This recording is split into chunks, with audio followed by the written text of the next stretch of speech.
If you are looking for a home which offers peace, privacy and nature, this is something for you.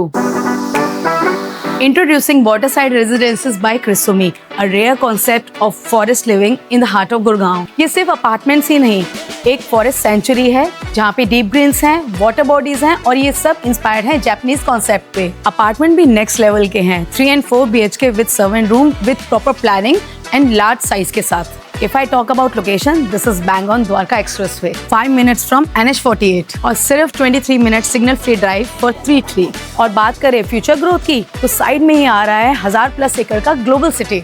इस project में आपको मिल रहा है Dwarka expressway का सबसे बड़ा और सबसे महंगा क्लब हाउस जिसमें लगे हैं पूरे 300 करोड़ रुपए। अगर आप हैं एक इन्वेस्टर तो ये पॉइंट है आपके लिए। फेज 1 ने दिया है 3x का return. A home in the nature with the future in your favour. This is your chance to enter early. अगर आप हैं एक स्मार्ट इन्वेस्टर तो आज ही कॉल करें luxury realty on the given number. Thank you so much for watching this video.